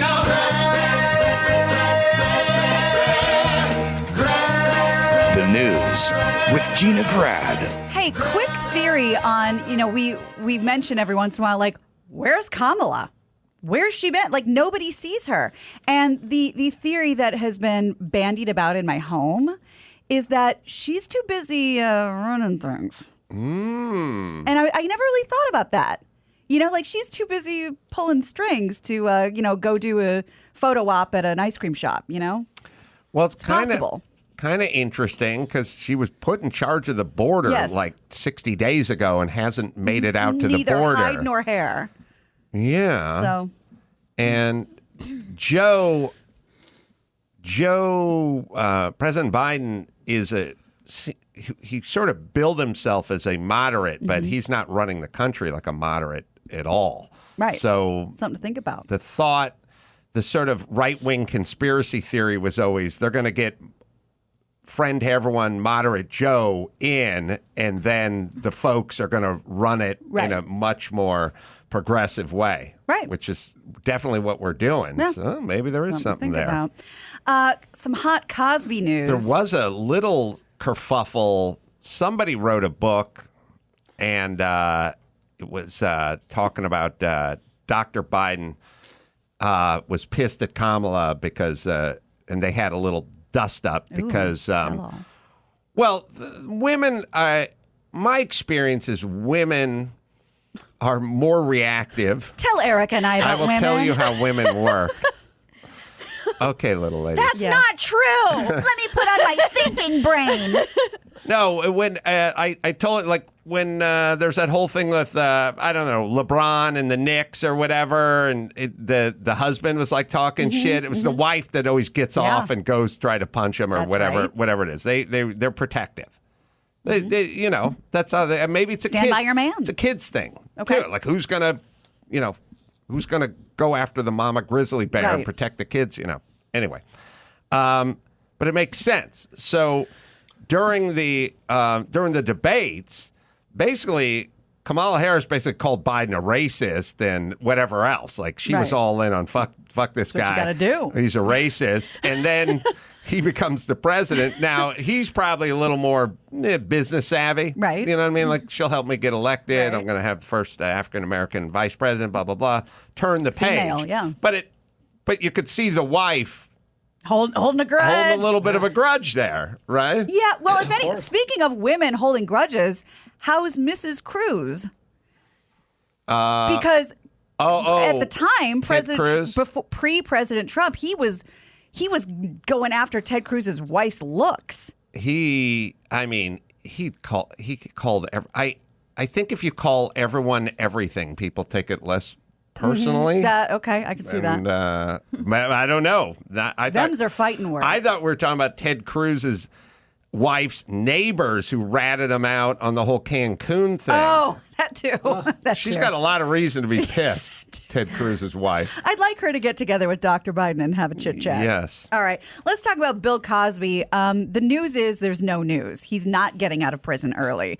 The comedian has been denied parole with the Pennsylvania Parole Board, citing his refusal to participate in a therapy program for sexually violent predators. His spokesman, Andrew Wyatt, said Cosby expected the denial. He said, "We knew he was going to be rejected. He called me and told me that if he didn't take the course, he would be denied. He has maintained his innocence from the beginning." And according to Reuters, Cosby's now 83, would have become eligible for parole on September 25th after completing the 3-year minimum term of his sentence. He's serving 3 to 10 years being convicted of rape. The board said it would not consider him for parole again unless he completes this therapy. Why can't he just do the therapy? Because he's innocent. Sticking to his guns. Yeah. And doesn't he do like Sunday sermons and like meet and greets for the other inmates? Like he really, it's not bad in there. It seems I like. think Gina's onto something. I think he's a bigger celebrity in prison than he would be out on the in public. He's certainly more embraced. Is he doing shows? Yeah. Is he doing shows in there? I mean, that was kind of the word on the street. He's doing as well as anyone could do in this situation. Yeah. I always feel sorry for the other cast members when one main member gets disgraced and then they get interviewed and they have to kind of it's all about walk that. It's all about what about this? And they want to talk about their new Netflix Right. special. But then you have to you can tell they'll like the person, but they can't say anything good about the person. Right. And then they end up in some weird, well, you never roofied and raped me, but I'm not saying what he did was good. Right. But I never experienced being roofied on never, set. like, not at craft service. Like, and now you're in some weird no man's land. Yes. Yeah. And we'll remember Felicia Rashad at the beginning. He's like, forget about this woman. Forget about this woman. Bill's a great guy. And I hope I'm not misremembering, but I feel like Keisha Knight Pullum, Rudy was going to court to sort of support him. Yeah. And then you got to think about all the fucking paydays. I mean, look at the Friends. Those guys were hammering $2.5 million to sit on a couch fucking and reminisce. half day's work. Yes. To just sit around and go, remember the episode with the monkey? Oh, yeah. That was funny. Yeah, it was good. Yeah. Who wrote that one? Yeah, exactly. Yeah. I mean, they're in this day and age, the Cosby Show and syndication. Oh my God. It's all kind of pulled off now, Yeah. I'm guessing. But then there'll just be reunions and it's a lot of money. Money gone. Well, it is true. You think of all the other people punished for one person's thing. That's right. It's like every single film or TV show where it's one predator and then everybody gets screwed over. Well, you know who didn't do that? The one example of the opposite is the Connors. Everyone related to the Roseanne universe. They just moved on without her and, kept hammering those checks. Oh, yeah. Well, they tried to move on without Kevin Spacey for House of Cards, but I don't know if that panned out. Yeah. Yeah, I never got into it. I don't know if the Connor. I know they did another season. Yeah, but I mean, it's not. It didn't, sweep the nation, but at least they said, "Screw you." We're going to keep moving on. Someone who is going to therapy, or a sort of therapy, Shia LaBeouf was in court Thursday in Ohio to hear a judge deliver multiple orders that will keep him out of jail. The case is related to last year's incident where he allegedly attacked a man on the street and stole his hat. He was charged with battery and theft. The judge has given him 12 months to complete a judicial diversion program. He must attend mandatory therapy once a week to work on anger management. He also has to wear an alcohol monitor device. And LaBeouf is also being sued by his ex-girlfriend, singer FKA Twigs, who claims he sexually and physically assaulted and battered her and knowingly gave her an STD. LaBeouf has denied all of those claims. Shia LaBeouf has problems, and he's kind of become a punchline as we see. I hope he turns it around because that guy is a legit talent. Like, he's an Oscar winner. Like, if he turns it all around. Honey Boy was a magnificent movie. I liked that too. Yeah. It was great. I saw him in Battle of Shaker Heights, but I haven't seen any of his work after that. Ryan's laughing. Catch up. He's He was good. 9. I feel like if a celebrity assaults me and steals something, I feel like the hat would Is be the my way. number one choice. Yeah. Keys, wallets, cell phones, right. Dental work. Right. Those things have I implications. feel like he could have just been like, "Can I have your hat?" Yeah. Right? Like, and the guy probably would have given it to him. But I feel like, like Shia LaBeouf lives his life in a parkour way. Like, he has to like do something crazy and fight you and steal it as opposed to just asking for it. If I was the judge, I'd Yeah. have to see the hat. Oh, so I it was really stealing? would. It was just your run-of-the-mill beanie. What's Dawson? I'm wearing a hat. Dawson's wearing a hat. Chris is wearing a hat. If we combine them and put them up on eBay, we wouldn't get $9. Is that really reasonable. Is that a crime? Oh, it's a good point. Mm-hmm. Okay. Well, you're the only one that thinks that in the state of Ohio. If it was one of the ones that had the ear muff flaps? built in where you flap them down like a good hunting hat. That's a good hat. That's a nice hat. Yeah. Now we got a crime. A couple of food-related topics that some people will be very excited about. Everyone knows that Vegas is all about buffets, and of course, those have all been shut down with COVID. But I will let you guess which casino out of all the casinos in Vegas. Thank you. You must have seen that on TMZ. No, I did not. Oh, really? No. It is Circus. They are the first to open up their buffet. It is now, as you hear this, open for breakfast, lunch, and dinner. So I had no previous knowledge of this story. Oh, really? Yeah. Circus buffet sounds like a dare. I know. That's what I I was going just to say. knew you were heading some direction. Yeah, you did good math. And you weren't heading It wasn't the win. toward the win. Yeah. Right. And Venetian, I knew No. we were talking low level. Yes. So I just pulled out my You did lowest good. level I could do. You did real good. So that buffet is now open. Have at it. A lot of people have been missing their Costco samples, and I have good news for you. Yeah. We shouldn't let poor people eat at buffets. Do tell.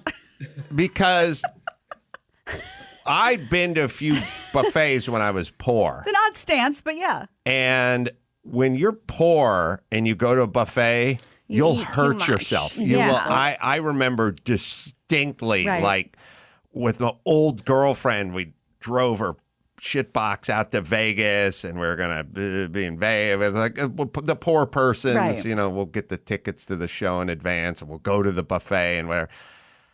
I went so nuts at that buffet that, like, walking back to the hotel room, I had to grab a stool from a slot machine and go, like, I need some time here. Like, I cannot make it to the You got elevator. the meat sweats. I definitely shaved 19 months off my life for that trip to the buffet because I was so poor, and food was such a thing, and the carving station, and I was going to try every pie slice they had. You know what I mean? Oh, buddy, in your poor days, Vegas buffets are salvation. Yeah. That's why you go to bad Vegas.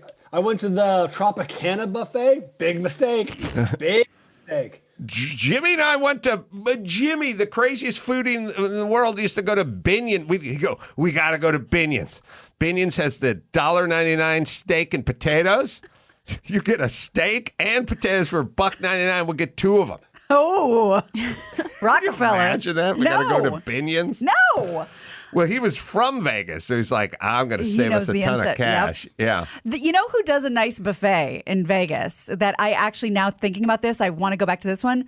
Paris. Paris does a nice buffet. God, I can't wait for those to come back. I'll tell you a power buffet move that I didn't even know existed. So one of the last times I was in Vegas, I was staying at a nice place, and maybe with Caesar's Palace or something, wanted the buffet, and just went down there and it's going to be a wait. There's no open tables, but I was looking at an open table, and I was like, well, what about that open table? It's like, that's reserved for Mr. Johnson. He comes here every Sunday, has the buffet. That's his table. He's running late. It's like he made himself a table at a buffet. You made it. Yeah, that's a fucking power move. Does he get wheeled in or? I don't remember ever spotting him, but he had a table. I don't think rich people should have buffets either. I mean, I just think they shouldn't exist. Yeah, you got to do the bell curve on the buffet. Because they're on cruise ships too, and that's I think yes. that's like the worst because you're trapped on a boat and then you're just eating the entire time, and everybody gets fat.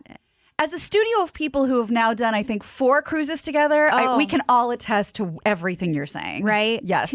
Too much food. The old Binion's steak special was $2 steaks. Yeah, it's a $2 steak at the Horseshoe. It's a 10-ounce New York strip came with a salad, potato, veggies, rolls, and it was served from 10 p.m. to 6 a.m. Yeah. And then in 95, they raised it to $3. Jim, they didn't last. They lost Too the rich. customer. Yeah. Yeah. Mm-hmm. So just because I do know that people get crazy about this, I am going to tell people that the Costco samples are coming back. They're being phased into full sampling.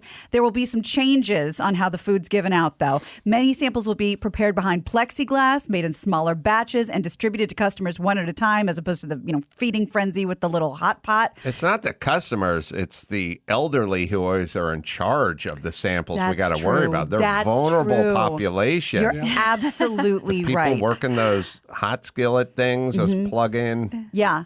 The little Fry Daddy and the toasters. You're absolutely right. So they're going to be enclosed in plexiglass, I guess, just to keep them safe. Hey, do you guys, do you think it's wise to tell your kids that if you ever end up in your 80s, working at a Costco and handing out croutons or something, that they should hire a drifter to kill you? Get it in writing while you still have your wits about you. Evidently, it's a possibility because I see a lot of it. No, you know you're what right. I mean? You're right. And you Somebody's don't want to gotta know when do it's coming. something. Yes. No. I think that's right. not a terrible idea. Chad Johnson, also known as Chad Ochocinco, is getting ready for his boxing debut next month. This, according to Fox News. A lot of this going around, and you'll know what night he's fighting. The 43-year-old will square off against former MMA fighter Brian Maxwell as part of the undercard for the main event between Floyd Mayweather Jr. and Logan Paul. Johnson explained in an interview on Thursday he got the call from the undefeated Mayweather and was immediately in. Johnson's been training with top flight fighters, the Charlo twins, Jermall and Jermel. Jermall Charlo is the WBC middleweight champ. Jermel is the WBC, WA, and IBF unified welterweight champ. So it's going to be a big night, night of 1,000 stars. So I have this theory, which is some black names need the D or the DE or the D apostrophe. And then Give others Erica an example. don't. Well, Todd Gurley needs one. Right, like Todd. Because he's a black running back in the NFL, and his name is Todd. But you would think he was like a Bible salesman. But then there's no one should be named Todd anyway. Then there's trying to think. DeMarcus. Yeah, no. What's Brickashaw Ferguson? Brickashaw. Yeah, he doesn't need it. He could go with Brickashaw Ferguson, and we'd get it. No. Andre. DeAndre. See, Andre doesn't need the D. Andre's a black name. Hopkins. Yeah. We don't need the D, but Chad Johnson needs a D. His Chad? name is Chad. Chad? You know what I mean? Yeah. So we should take DeAndre D and give it to Chad. Like give a penny, take a penny. Yeah, because Andre, you had me at Andre. What about Jermel and Jermal, the twins? Now the Jers, I never really thought about that. Yeah. I used to teach boxing with triplets. What were their names? They all taught? Are they all attended? There was the Weaver. You can look it up, Chris. The Weaver fighting triplets. It was Floyd, Lloyd. I knew it. And Boyd. No, the third one didn't work. Like Samuel. Boy. Yeah, it's the Troy. Troy that's Floyd. pretty good. Wait, Troy, Floyd, and Lloyd. Yeah. That's pretty good. So almost rhymed, but then didn't. Yeah. It fell apart. Troy. Yeah. You can probably That's not find a bad. picture of those. Yeah, there's a picture. Fighting triplets. Those are Mike Weaver heavyweights. I don't know, half brothers or something. Some version of. Oh wow. Some version of that. They look exactly the same. They're the Weaver triplets, man. He looks like Eddie Murphy a little bit. Yeah, back in the day, Eddie Murphy. Yeah, they were super nice guys. Wow. By the way, Erica, we are looking at 3 different men. What? That's what I'm saying. I thought that was the same guy. That's what I'm saying. Thus the name, the Weaver fighting triplets. That's crazy. Wow, they really look exactly alike. Yeah. They're triplets. Oh, that's what triplets are. Yeah. Well, Jesus, Adam has twins that look nothing alike. Those two It's a gender beige issue. Toyota Camrys look exactly alike. Yeah, that's right. Well, they're all grown up now. I know. Now they're rock stars, it looks like. Yeah, I don't know what. It's kind of a Casey and JoJo vibe. Yeah, I don't know what their what they're up to, but I Different necklaces, so you know which one is which. I used to work with those guys. Anyway, what were we talking about? Hey, question. 'Cause- Buffet? Yes. Have you guys heard of the word chimerism? No. No. Well, there's a reason for Is that. that wooden spoon you see? The Spurtle? You saw the commercial for? Yes, the chimmer. Is this like a chimera? What's that? Like a person with two different DNAs. Sorry, Interesting. Or you know what? Not only is that possible, but it's possible that you're pronouncing it right and I'm pronouncing it wrong. So Brian might be right about that. The Senate narrowly rejected an amendment geared toward criminalizing participation in research that creates human-animal hybrids. And I've only seen it spelled. It is chimerism. Thank you, Brian. Good, so Brian. the expectation was... I don't even know what a fucking Mandalorian is.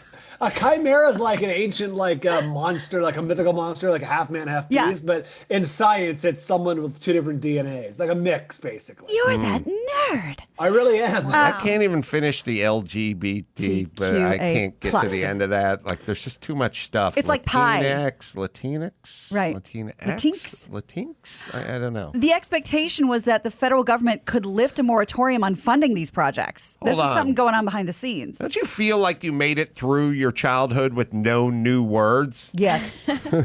Now there's like 11 new words every day for us to try to digest. Yes. And then people immediately make fun of you when you fuck it up. Yeah. You don't know what a Mandalorian is? No, because a fucking nerd made it up 10 minutes ago, and I like cars. Yes, you're 100% So I should right be about punished that. for that. Yeah, you are being punished. A party line vote saw 48 Republicans supporting the measure. 49 nays included 47 Democrats and 2 left-leaning independents, Bernie Sanders and Angus King, he's from Maine. Proposed this week, it's called the Endless Frontier Act, also contained language barring the transfer of a human embryo to a non-human womb and vice versa. And should you try it, there is $1 million fine and 10 years in prison, because apparently this has been on the table and we didn't know it. Where they do what? Where they transplant a non-human embryo into a lady, or the other way around, a little baby human embryo into a chicken. But then what happens after that? But that's what they're trying to You find have out. a puppy. Oh my gosh. A puppy? You really but- give birth to another animal? That's what they're hoping. But think about how strong that bond would be with that dog. I'd you know love what I to mean? have a Like, puppy. fuck you, rescue people. You went to Yeah. the pound, you got a free dog. The dog was in its 30s when you got it. Did you carry it in your I didn't womb? fucking give birth to it. That bathtub right over there in the entry hall, that's where I gave birth to that dog. Yeah. Of course we have a bond. Wait, who voted for this? Not many. Republicans shot it down. And this is part of a larger, funding budget thing. And like, we're not funding this. Wow. We didn't even know it was an option. I know. Between all the UFO stuff leaking and the world's a little crazier than we realized. Or the gain of function viruses, like in labs, we're gonna fuck around with the virus, and I mean all those sort of 80s, 90s movies or watching, like the government, the Chinese government or the whatever government was like monkeying around with something and it got out. Yeah, literally. It's kind of getting there. We are there. We're there. It's just now in mainstream news. Right. So I know it's hard for you to remember. By the way, none of those virus movies had like a douchebag governor like Newsom going, okay, people, you can't do stuff. All right. It'd be a little more dramatic than that. Like faces would be melting off. It'd be like, you got to order Grubhub, everybody. Go watch Netflix. You can walk on the beach, can't sit on the beach. I always said if this pandemic was a movie, it'd be the fucking most boring movie ever. Like, you got to go sit over there, and then you sit there. And if you hand somebody a fork, you got to wipe it down with your sleeve first. If you go on a roller coaster, no screaming, just smiling. Right. Yeah, it'd be a super lackluster pandemic That's movie. a very good point. So I know that you have a tough time remembering all the LGBTQ, but now it might be easier for you because you can read it on a cereal box. Oh. Kellogg. Felchie's. You don't add milk. released a limited edition cereal designed to support the LGBTQ community and to promote a message that people do not need to fit in a single box when selecting pronouns. Okay, on each box, consumers will be able to obtain a Tear Out Together band to share and wear their pronouns, which includes representation for non-binary and transgender individuals. The concept is a collab with GLAAD, according to the company. It features berry-flavored rainbow hearts dusted with edible glitter. Oh, boy. This is a bad omen. Like, when I was growing up, cereal boxes had decoder rings. Had Bruce Jenner in them, and Bruce Jenner was on it. This can't be. Harbinger. This can't be real. Is this real? I mean, we're way past April 1st. Oh my God! A lot of the stuff is happening now because there's a lot of parades coming up. Because it's June usually, I think. Like Target, everyone has it. I think, is Kellogg's based in Battle Creek, Michigan? I have no idea. I think it is. All right. Yes, it is. They are this is basically just a kind of a sponsored wokeism. Kellogg's has no thoughts about this. They just get pressured. And if I doing it. If I were gay or trans or whatever, and I was told about the cereal, I would think they were making fun of me. Like, oh, I get berry flavored what with glitter? Like, can you not, please? Also, look, I'm no scientist or doctor, but if you ate enough of this, could it make you gay? I'm asking. I don't know. Just One way to find out.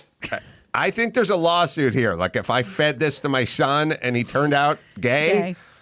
Class action. I think there's a check to be hammered. Yeah. Okay. They got deep pockets over there. That's Kellogg? Hey, you can sue anyone over anything. I like when people say that. Yeah, thanks. Thanks for the legal help, Could you really dude. sue over this? You can sue over anything. Thank you. That doesn't answer my question.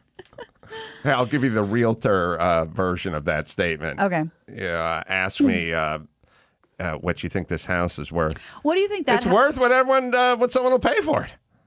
Understood. But what do you think that house is worth? That one. It depends, what someone would pay for it. Right. We're looking for a number. Yeah, I'm thinking like Zillow, Redfin, like what is it? Remember, What is the you value? keep asking, I'm going to sue your ass because you can sue over anything. Oh my God. I need a new realtor. Someone from suing. You're right.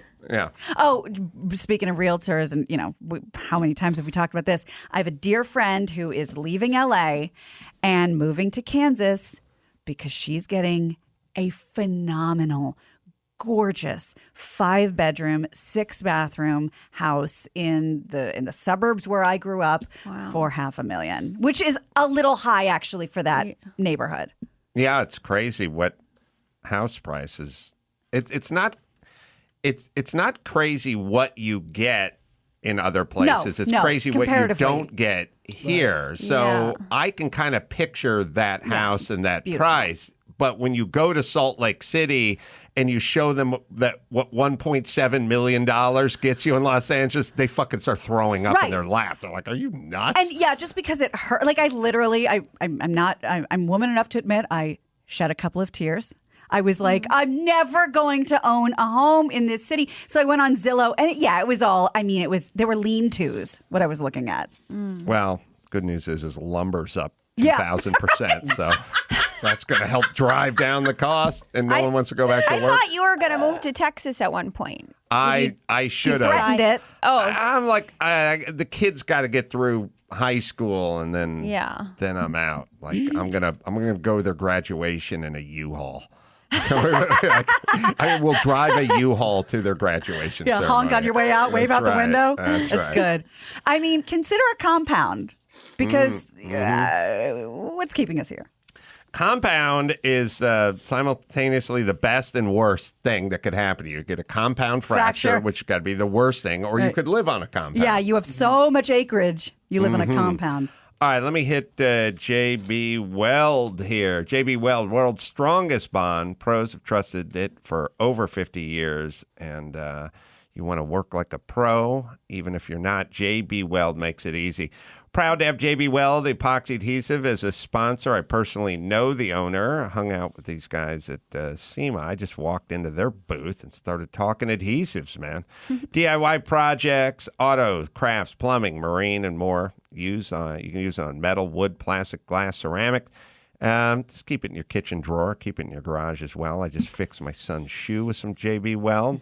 JB Weld also acquired Herculiner, the original DIY truck bed liner. So if you're looking for the world's strongest bond and the world's strongest truck bed liner, you go with JB Weld. Right, Dawson? JB Weld is available at jbweld.com, Home Depot, Lowe's, Walmart, AutoZone, Advance Auto Parts, Napa, O'Reilly, Amazon, Michaels, and more. Remember, JB Weld epoxy products are proudly made in the USA. JB Weld, world's strongest bond.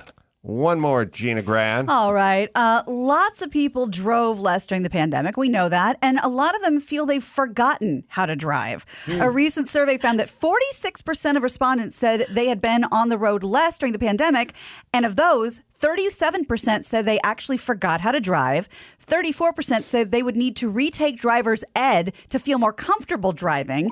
And overall, 45% said they have to mentally prepare themselves before they get in the car. Oh, my God. Mentally prepare Mentally themselves? prepare themselves. What? First off, this is insane. Yeah. But you also should never say this out loud. You know what I mean? Like, because I'm need Is this to an anonymous take survey? your keys, Grandpa. Absolutely. I feel like I might drive through a farmer's market. I don't know. No. I can't say I'm not. I'd love to not. I'd love to not, but I got to figure out which one the brake is and which one the gas is. Yeah. Wow, that is weird. Which is also weird, too, because I know people stayed home, but like we were talking about with Erica, people showed up places in their cars. Like their car was their seat at events. How much staying at home could you physically do? More than we realized. I guess it varies person to person, but I will tell you, when I was super sick in 2009, I did not drive for 6-7 months, whatever it was. Your skills definitely atrophy. I don't know if anyone of you have literally not driven at all for months on end, but getting back on the horse is a little clunky. I'm trying to think. I grew up in Los Angeles. You got to drive. There's no public transportation. Right. Since 18, I don't think I've gone 2 days without driving. And the only time I leave town, pretty much, I don't drive, but I drive a race car when I leave town, so I make it up. Like, that's right. On the track. And how old were you? Because I know it changes from now to whenever. How old did you have to be to get a permit or a driver's license when you were growing up? I just looked this up actually for my kids. In Los Angeles or in California, it's 15 and a half. Oh. But in like Michigan, it's like 14 and a half or 15 or something well, like it and in varies. Chicago, it's like 18. And you're from the Midwest. I'm from Boston. Oh, I was thinking you were a Midwest girl as well. No. We could get our tractor license at 13. Wow. Yeah, we had. Gotta work. Yeah, that's right. And I'm from the suburbs and had no affiliation with this, but you could get a permit of some sort as early as 13, and that was for kids who needed to operate farm equipment. If you're from Chicago, I wouldn't recommend a license at all, because the last time I was there sitting outside, there was just dudes riding wheelies on quads and dirt bikes and stuff, just right up and down the main drag. That's right. Until they hit somebody. But that's good. Cops nowhere to be seen. Not interested. Not Thank interested. You, Mayor Lightfoot. There you go. All right, let's bring it home, Gina Grad. You got it. I'm Gina Grad, and that's the news. Gina Grad. That was the news with Gina Grad. Well, last but not least, quick 15 seconds for Hyundai Tucson. Each and every inch of the new Tucson is beautiful. It's an SUV loaded with innovation inside and out, and you can learn more about the Tucson at Hyundai.com. Erica Rhodes, Levian Rhodes, the special, very funny, out, where do we find that? Let's see. On Amazon. Yeah, Amazon Prime, Apple TV, YouTube on demand as well, and Acme Comedy Company, which is Wednesday, tomorrow through Saturday in Minneapolis. Thanks for joining us, Erica. Thanks for having me. And so until next time, Adam Crow for Bald Bryan and Gina Grad and Erica Rhodes saying mahalo.